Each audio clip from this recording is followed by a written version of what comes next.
Coucou Thomas. Coucou. Alors c'est quoi le programme de ce nouveau vlog ? Bah écoute, il faut bien avouer qu'on a eu moins de bonnes lectures la semaine dernière que les précédentes. Du coup, c'est un épisode de vlog où il y aura moins de chroniques. En revanche, on va davantage vous parler des dessous du métier de libraire, ce métier qui fait rêver les foules. Mais qu'en est-il vraiment ? Bernard Villardier-Style. Oh, la voilà la sortie de la semaine. Et bah là, je suis dans les cartons jusqu'au cou.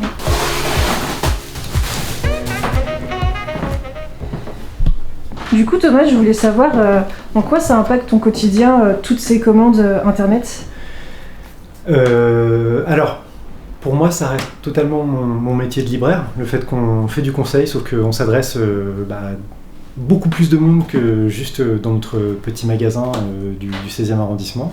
Après, c'est vrai qu'il y a beaucoup plus de manutention, ça c'est indéniable, ça prend beaucoup de temps, mais c'est ultra satisfaisant, parce que comme je l'ai dit dans plusieurs vlogs par le passé, c'est un tel plaisir de voir que des gens nous font confiance un peu aveuglément, même si maintenant ils apprennent à nous connaître aussi grâce au vlog, de voir qu'on a des conseils qui sont suivis, etc. De mettre un petit mot pour chacun d'entre eux, pour leur dire que voilà, on apprécie le fait qu'ils soient passés par nous, qu'il y a un tout petit site de vente en ligne, c'est quelque chose qui est ultra gratifiant et satisfaisant. Moi, c'est vrai que ça a pas mal changé mon quotidien. C'est vrai qu'on se répartit les tâches différemment. David va être plus en boutique. Moi, je vais m'occuper peut-être davantage des colis, parce que c'est vrai que je prépare des colis, en même temps je réfléchis à des façons de développer notre activité en ligne. Et ça me permet aussi de prendre un petit peu de recul, un petit peu de réfléchir sur la manière dont je voudrais faire évoluer l'avenir de la boutique. Et si c'était à refaire, est-ce que tu referais la vente en ligne de la même manière ? Ouais, parce que je pense qu'il n'y a pas non plus 36 000 façons de le faire. C'est juste qu'on réalise jour après jour à quel point c'est une activité qui est très chronophage. Donc ça, faut être prêt à l'accepter. Quand on est libraire et qu'on est plus habitué à finalement faire du conseil en boutique, il faut se dire que la préparation des colis, c'est quelque chose d'extrêmement long et minutieux, parce qu'on n'a surtout pas envie que les colis arrivent abîmés, donc on renforce au maximum. Voilà, c'est aussi une source de charge mentale supplémentaire.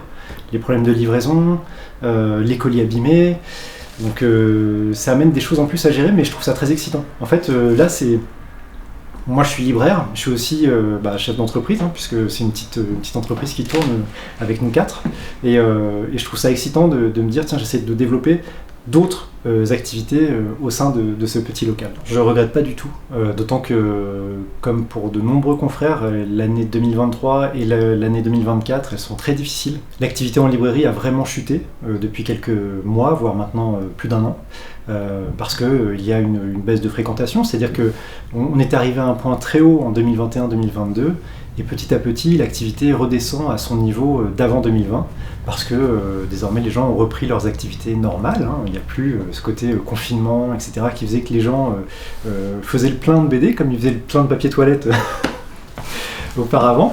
Et du coup, il faut s'habituer au fait que notre activité, elle redescend à son niveau d'avant. Et si nous, on veut maintenir les effectifs, si on veut garder toute l'équipe, etc., ça nécessite de trouver de nouveaux débouchés. Et moi, je ne voyais pas d'autres moyens que de développer la vente en ligne. En plus, c'était un sujet qui m'excitait pas mal. Enfin, moi, j'ai toujours été assez intéressé par tout ce qui est communication digitale. Donc, on a développé ensemble Instagram, YouTube, et je trouve ça cool, quoi. Je trouve ça cool. Et je suis content de voir que ça prend pas mal. Donc voilà, on va continuer. Non, tant pis.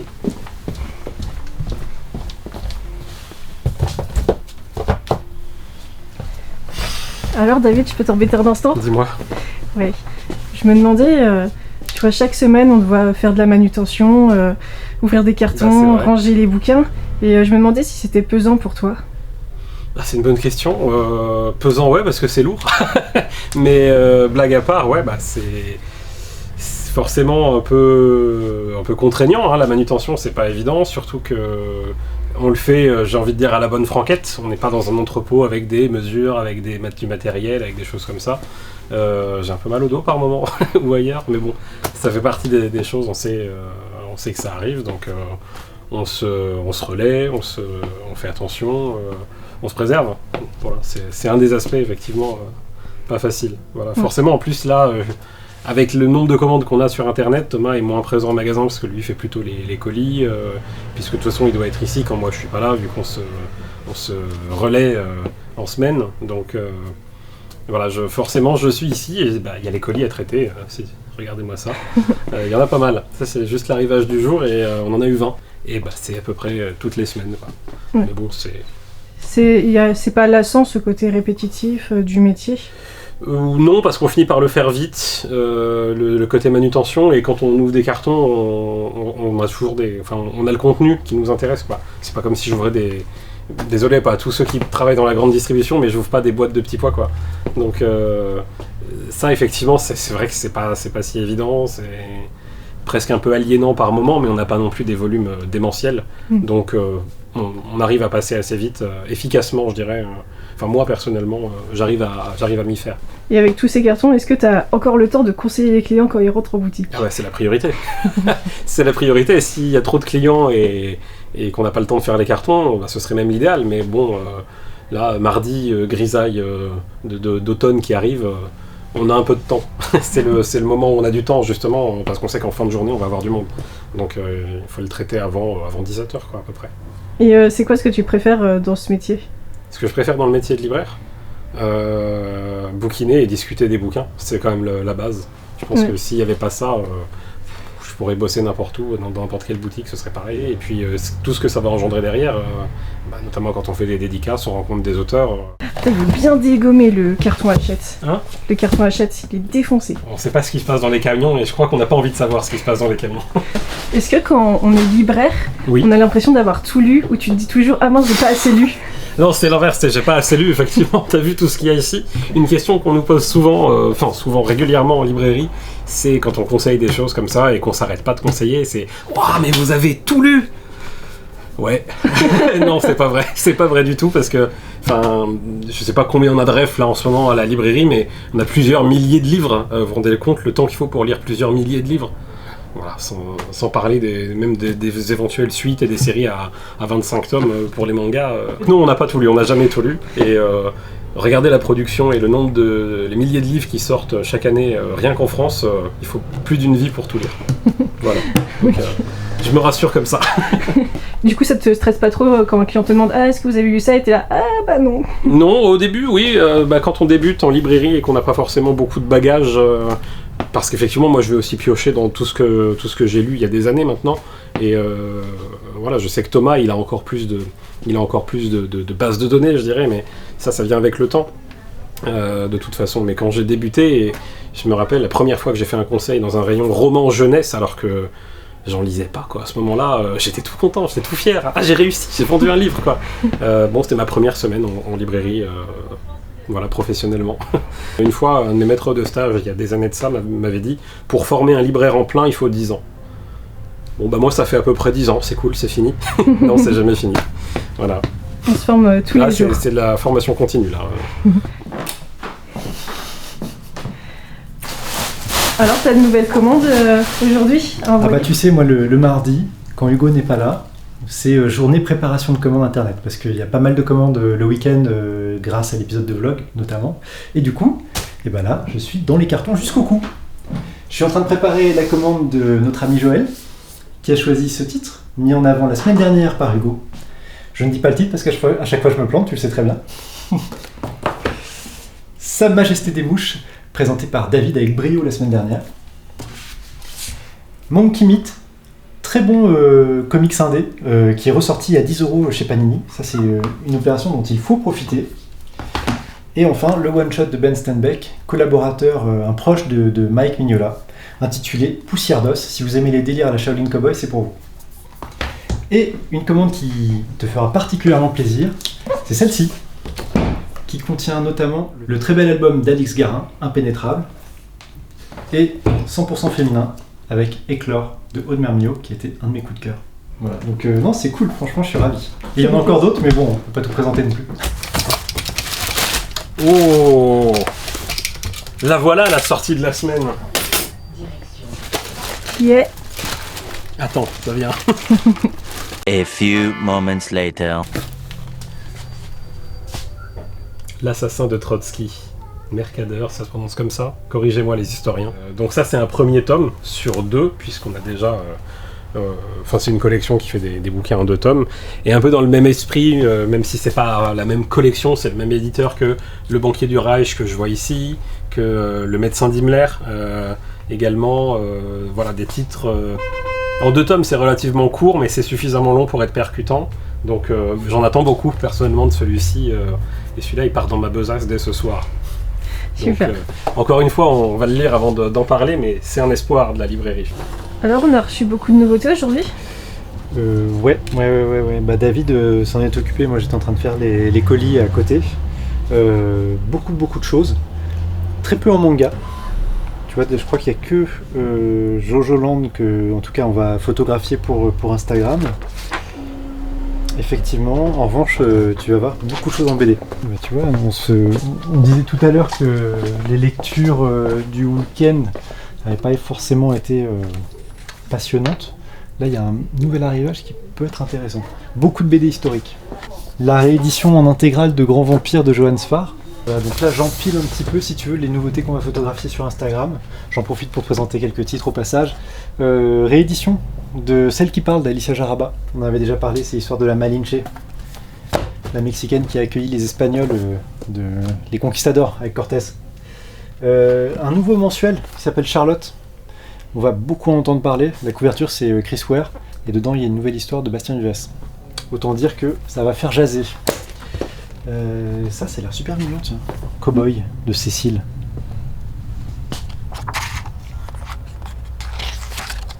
Ah, ça a l'air vachement bien. On a une réédition, encore, avec Sigish, de Florence Dupré-Latour, l'autrice de Pucelle. Donc c'était sorti avant. C'est marrant, le style graphique est assez différent. Déjà, il n'y a pas de couleur. Ouais. Tu vois, je l'avais complètement raté. Autre réédition. Alors attention, Mezzopyrrhus, les auteurs de Love in Vain, Le Roi des Mouches notamment. Je n'ai jamais lu celui-ci. J'adore en plus l'édition. T'as vu, côté un peu carré, quoi. Ah, on avait adoré le premier album de Sylvain Bordesoul qui s'intitulait L'été des charognes. Bravo, je vois que tu suis. Et donc là, Azur Asphalt. Ouais, que je vais vous présenter demain d'ailleurs, enfin dans la vidéo. Ah, bon, alors je n'en dis pas plus. Je présente juste quelques images. Il y a Delcourt qui lance toute une collection de BD historiques. Il soigne beaucoup la présentation, que des dos toilés. Tu vois là, des dorures, du dos toilé. Voilà, c'est ultra classique au niveau visuel. Dans les BD splendides, je vous conseille Voleur de feu, la biographie d'Arthur Rimbaud. Alors Damien Cuvillier, pour moi, regarde ça. Non mais regarde ça. C'est un des plus grands actuellement. Que ce soit le dessin, la colorisation, c'est incroyable. Et là, c'est le tome 2 du coup. C'est le tome 2, tout à fait. Une nouveauté qui est incontournable, pour Mathilde comme pour moi, c'est le nouvel album de Jen Wang. Jen Wang, à qui on doit Le Prince et la Couturière. Ça a l'air tellement délicat. Je ne sais absolument pas de quoi ça parle pour l'instant. Mais je trouve que, voilà, encore une fois, esthétiquement, ça a l'air doux, grave en même temps. Eh ben, dis donc, il y a de quoi lire, hein. Moi, j'avais une petite question pour toi. Ouais. Après 20 ans de métier, est-ce que on se lasse pas un petit peu de lire justement toutes ces BD par semaine? Bah, écoute, non. Je sais pas si c'est la force de l'habitude ou juste le renouvellement perpétuel des œuvres qui arrivent au magasin, de tous ces artistes, avec chacun un univers qui leur est propre. Mais franchement, évidemment, il y a des périodes où tu satures un petit peu, tu as moins envie de lire parce que tu es fatigué, parce que tu peux aussi avoir des problèmes extra-professionnels, tout ça.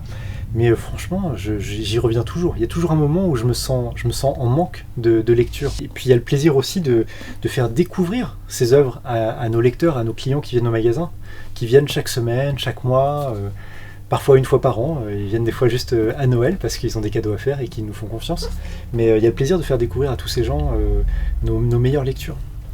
Donc quand on lit une BD, on la lit à la fois pour notre plaisir et aussi parce qu'on se sent investi d'une mission. C'est notre mission de libraire en fait, de faire découvrir plein de belles choses, plein de belles lectures. Je veux pas faire mon David, mais là je crois que le petit café pour cet après-midi, il s'impose. Donc, Thomas, j'avais une petite question moi, pour toi. Ouais, mais que ça tombe bien. Pendant la petite pause café, on peut discuter. Exactement. Toi, ça fait 20 ans que tu fais ce métier. Et je me demandais ouais, c'est ça. Et je me demandais si ça t'était déjà arrivé de ressentir le syndrome de l'imposteur. Parce qu'il y a forcément des fois où un client t'a demandé un conseil et tu n'avais pas lu la BD en question. Oui, bien sûr.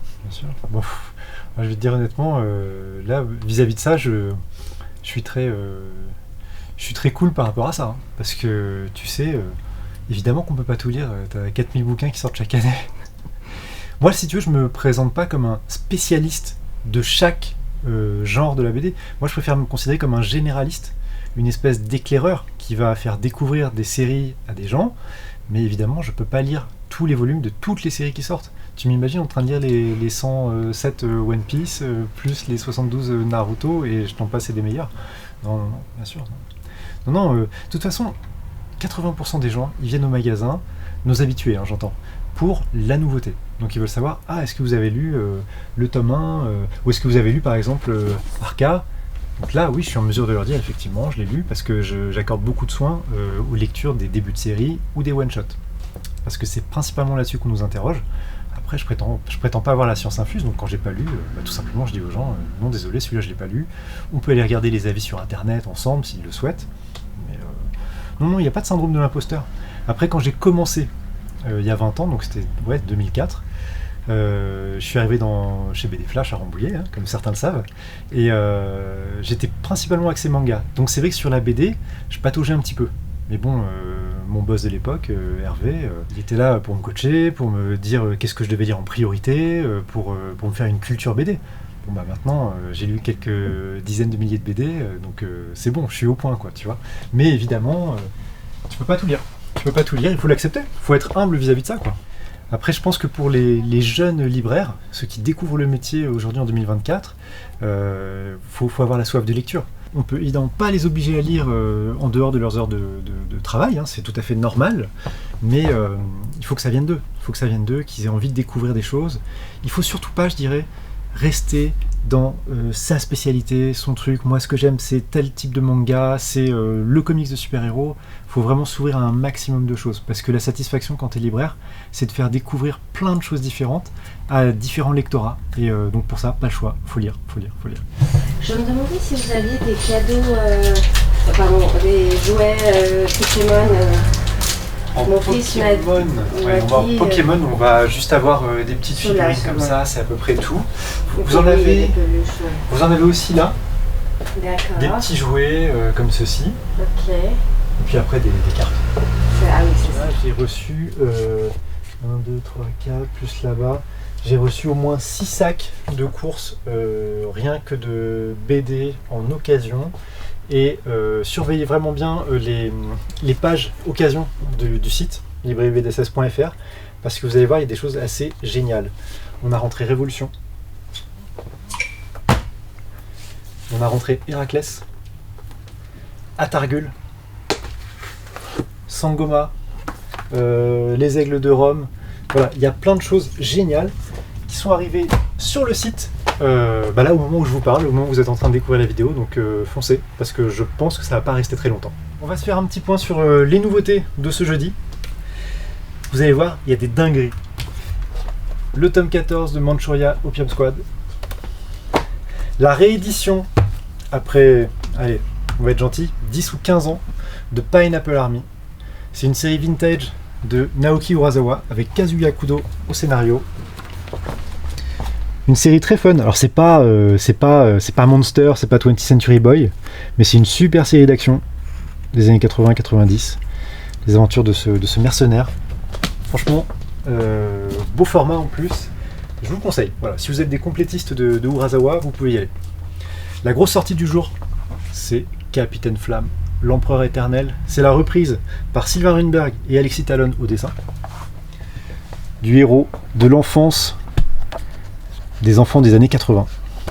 Voilà. Pour tout achat de l'album, sur le site et en boutique, vous pouvez recevoir un ex-libris.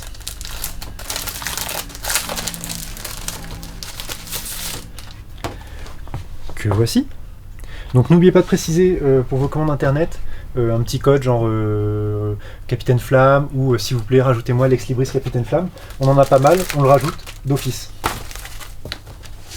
La réédition en grand format de ce très bon récit fantastique horreur automnal chez 404 Comics. Hein, ils sont en train de rééditer en fait certains de leurs classiques en grand format, façon Arca, au-dedans, et j'en passe. Autre banger, c'est 100 Bullets, également réédité dans le beau format urban, un peu à mi-chemin comics BD franco-belge. Ça c'est génial. Que feriez-vous si on vous confiait un flingue et 100 munitions pour accomplir votre vengeance? Voilà, c'est l'idée de départ. C'est fabuleux, c'est signé Brian Azzarello et Eduardo Risso. Et on finit avec un album très attendu. Non, franchement, vous voyez, il y a du lourd aujourd'hui, ça fait plaisir. C'est la nouvelle BD des auteurs de Layla Starr, Ram V au scénario, ou Ram 5 pour certains, et Felipe Andrade. Ça s'intitule Le dernier festin de Rubin. J'ai pas lu le pitch, je vais le découvrir ce soir, tranquillement, mais ça me fait très envie. Ça me permet de vous parler sans transition de la newsletter, puisque dedans, vous retrouverez forcément une chronique sur Capitaine Flamme, une chronique également de Mathilde, mais je n'en dirai pas plus. Et puis pour la dernière, j'hésite entre deux titres. Ce sera du polar, mais j'ai pas encore pris ma décision. Voilà. Donc pour recevoir la newsletter, vous trouverez le lien en description de cette vidéo. Alors Mathilde, je crois que tu veux nous parler de ta belle lecture de la semaine, signée d'un auteur qu'on apprécie particulièrement à la librairie, Sylvain Bordesoul. Oui, qu'on avait reçu d'ailleurs en dédicace pour L'été des charognes, sa première BD. Et là, il nous revient avec son deuxième album, Azur Asphalt, qui parle de ses deux sœurs aînées, et que j'ai trouvé vraiment très beau. Alors déjà très beau pour son dessin, que moi j'adore. Voilà, avec un dessin qui apporte beaucoup à l'album par sa sensibilité en fait. Ouais, et puis sa colorisation qui est originale, hein, mais qui est un peu la marque de fabrique de complètement, oui, c'est sa patte. Et donc on suit ces deux sœurs dans leur quotidien, donc enfants, loyer à payer, job alimentaire, donc rien qui fait rêver, mais pourtant on s'attache beaucoup à elles, déjà parce que je pense qu'on peut facilement s'identifier, et aussi parce qu'on sent toute l'admiration de Sylvain pour ses sœurs, et ça je trouve ça vraiment très très beau. Je trouve qu'on rentre dans leur quotidien sans que ce soit du voyeurisme, et toujours avec beaucoup de, comme je disais en fait, avec beaucoup de sensibilité, et une sorte de poésie, une poésie du quotidien, comme j'aime dire. Voilà, donc non vraiment, j'ai beaucoup aimé Azur Asphalt. Si vous avez aimé, alors ça n'a rien à voir avec L'été des charognes, c'est pas du tout le même ton, oui. Mais si vous aimez son dessin, et si vous aimez, si vous êtes particulièrement sensible aux récits tranches de vie, franchement, allez-y. Bon, bah, chacun son tour, à toi de nous présenter tes petits coups de cœur. Ouais, bah écoute, j'ai mis les bouchées doubles et j'ai lu de belles choses ces derniers jours. Je vais commencer avec un album, je vais pas dire jeunesse, hein, puisque ça s'adresse vraiment à tout le monde. C'est Oscar et la Dame Rose, qui est adapté du roman d'Éric Emmanuel Schmitt, et qui nous raconte l'histoire d'Oscar, qui est un petit garçon d'une dizaine d'années, qui est atteint d'une leucémie en stade terminal. Il lui reste à peine une dizaine de jours à vivre, et pour ces derniers jours, il va être accompagné par cette dame que nous voyons ici, et qui va lui donner un bout d'espoir en fait, en lui disant il faut que tu atteignes les 100 ans. Et pour atteindre les 100 ans, eh bien, chaque jour, tu vas faire comme si tu vivais 10 ans. Donc ça veut dire que ces 10 derniers jours, ça va être une espèce de parenthèse enchantée, dans laquelle on va être emporté littéralement par l'adaptation de Vincent Zabus, que nous connaissons pour Les Ombres, ainsi que pour Incroyable, deux albums que nous aimons beaucoup à la librairie, et par le très joli dessin de Valérie Vernet. Très doux. C'est très beau. Franchement, je ne connaissais pas le roman d'Éric Emmanuel Schmitt, mais j'ai beaucoup apprécié cette version bande dessinée. On change complètement de registre cette fois, avec une réédition. Deux tueurs de Mezzo et Pyrrhus. Mezzo et Pyrrhus, bien connus notamment pour Le Roi des Mouches, pour Les Désarmés, et puis Mezzo, très connu récemment pour Love in Vain et Kiss the Sky, deux biographies de grands artistes, à savoir Jimi Hendrix et Robert Johnson. Deux tueurs, donc c'est une réédition puisque c'était paru initialement dans les années 96-97 et c'est un recueil de deux histoires, deux tueurs ainsi que Mickey Mickey. On est totalement dans l'ambiance Tyler Cross, Pulp Fiction, avec des dialogues cinglants, enfin franchement c'est une succession de punchlines, moi j'étais mort de rire en le lisant. Alors c'est pas forcément politiquement correct, mais qu'est-ce qu'on se marre. Et puis le dessin est incroyable, digne héritier je dirais de Charles Burns notamment, c'est la référence qui saute aux yeux évidemment. Et voilà, si vous aimez les exercices de style, le polar noir américain, franchement foncez. En plus le format est très joli je trouve, format carré comme ça, c'est assez original, j'ai beaucoup aimé. Et on finit avec Mercader, l'assassin de Trotsky. Alors la maquette vous dit sans doute quelque chose, et c'est tout à fait normal puisque c'est une œuvre qui est scénarisée par Patrice Perna. Patrice Perna, à qui on doit notamment Kersten, cette très bonne série sur le célèbre chiropracteur d'Himmler, un homme qui avait permis en fait de dénoncer les rafles qui avaient lieu dans certains pays d'Europe pendant la Deuxième Guerre mondiale. Dans Mercader, on revient à ce que sait très bien faire Patrice Perna, à savoir du thriller historique. Et comme l'indique son titre, on va suivre en fait les pas de l'homme qui a assassiné Trotsky et qui a sans doute changé la face de l'Union soviétique durant le XXe siècle. C'est franchement passionnant. Comme je disais, ça se lit comme un thriller, donc il y a beaucoup de suspense. C'est bien écrit, le dessin est intéressant, d'ailleurs je peux vous le montrer un petit peu.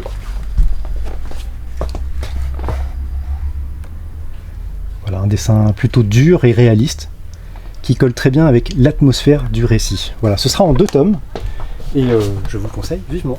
Voilà pour mes recommandations.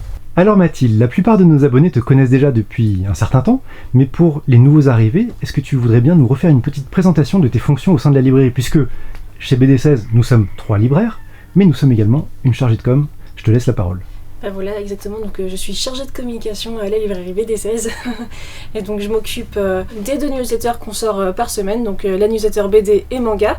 Je m'occupe aussi de contacter les éditeurs pour les dédicaces. C'est donc avec les relations libraires qu'on va discuter de tout ce qui est dédicace en général. D'accord. Et puis donc aussi les petits marque-pages, les petites cartes postales, etc. C'est aussi avec eux qu'on voit ça. Oui, parce qu'en fait, comment ça se passe pour les dédicaces? C'est-à-dire que toi, tu les contactes, tu leur dis, bah voilà, nous on serait intéressés pour recevoir tel ou tel auteur. Exactement. Et après, c'est quoi? C'est le déroulement?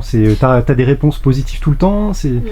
Ben, en gros, avec toi, on va regarder tout le planning des sorties à venir dans les mois qui viennent pour voir quels auteurs nous intéressent, quels BD nous intéressent, etc. et quels auteurs ça nous intéresse de recevoir. D'accord. Ensuite, je vais envoyer un mail aux différents relations libraires pour leur demander si c'est possible qu'on fasse partie de la tournée des auteurs en question. Et parfois c'est possible, et parfois c'est pas possible. Et tu dirais que c'est plus souvent possible ou pas possible? Plus souvent pas possible.